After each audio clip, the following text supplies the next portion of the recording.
Hey, welcome back to DieCash Cars. So this is a long anticipated 9-pack unboxing and review that I've been wanting to do for you guys ever since I saw the sneak peeks for this Smurf Blue 911 GT3 RS. You guys might have seen all the leaks and hunted.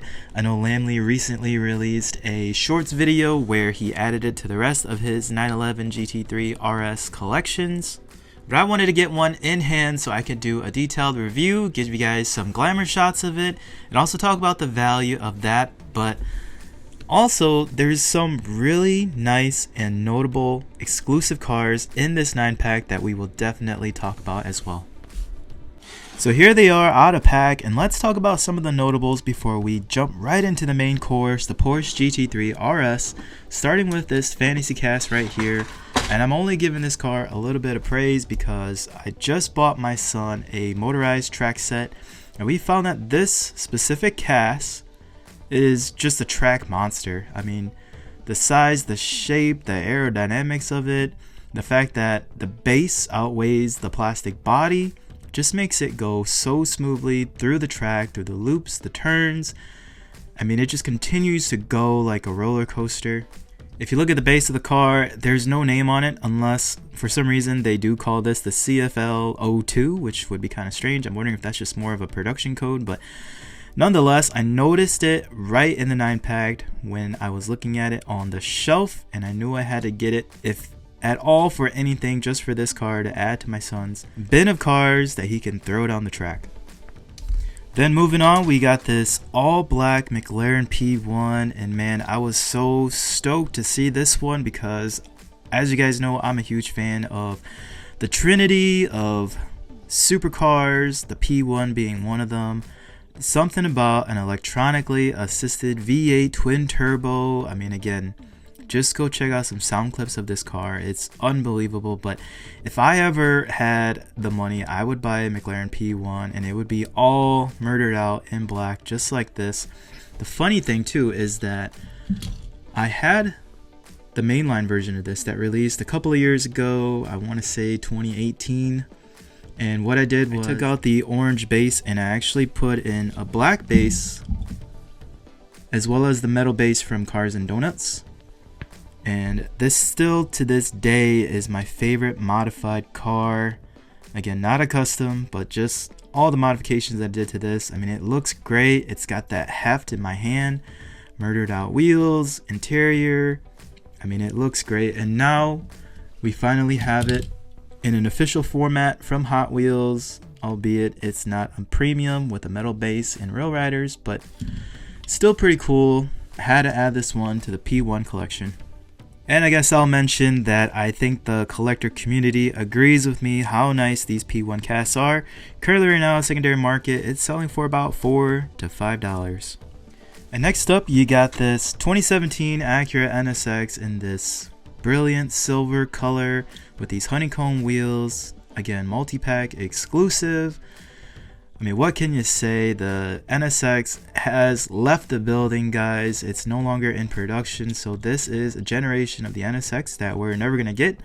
I'm sure we'll get it again someday in the future. It'll probably be reborn, but it'll be something completely different. And as the market is moving, I'm assuming that supercars moving forward are going to be somehow electronically powered, whether that's assisted or just full-blown electric motors. But nonetheless, we have one of the outgoing generations of the Acura NSX.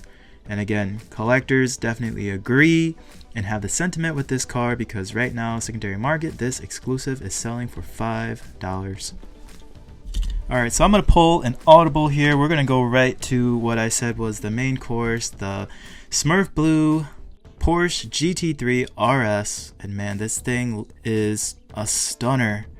I mean, I really do like the fact that they kept it very clean, very stock. I mean, all the graphics, the bottom door logo here, I mean, that's reminiscent of just the heritage and the logos that we've seen on Porsches, even in real life. So even dating all the way back to the old school 911 Carrera, you can see same font format on the bottom door there. And then another version of the GT3 RS that I have is this Forza version which also has that same GT3 logo down on the bottom of the door. This Forza GT3 RS is growing in value, as with all Porsches right now, sitting in about that $15 range. This multi-pack exclusive that just released here in 2023 currently right now sells for about $5. So definitely worth the price of the 9-pack at about $9 to $10. I mean, this car alone is worth picking up this 9-pack. Alright, so I had to pull an audible because after looking at these cars in this 9-pack more and more, I found myself really liking this green Acura NSX. Such a unique color for this car and this cast.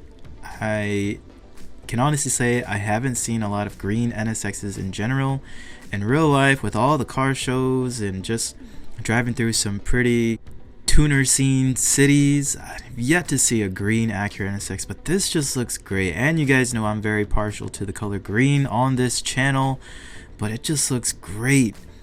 I mean, right now, currently in secondary market, this exclusive is selling for about that $5 mark, similar to the other 4 exclusive cars as well too. But man, I'm just really drawn to this, and I think it goes really well with the green Acura Integra GSR that came out last year, and another green 90s JDM era car that came out last year. And the 6-pack JDM set was this 300ZX. So again, not the exact same shade, but guys, this might be a new trend for me, is just looking for 90s JDM green cars. I mean, getting exclusives like this out of the multi-pack is just super fun. I mean, these packs, they typically aren't gobbled up like every other mainline and premium out there. They tend to sit on the shelves, and after the first or second wave, I mean, they really become plentiful in which anybody can get them. But when you find a cast that you really appreciate and it comes in the right color scheme, it just hits right for some reason from a collector's standpoint. But man, I could look at this car all day. And you can't complain when these 4 exclusive cars essentially double the amount of value that you put into buying the 9-pack, basically giving you about $15 to $20 when you bought the 9-pack for just $10. I mean, that's a great incentive. But let me know down in the comments below which exclusive is your favorite. Let me know if you're able to find them in your area. Like and subscribe, and I'll see you next time on DieCash Cars.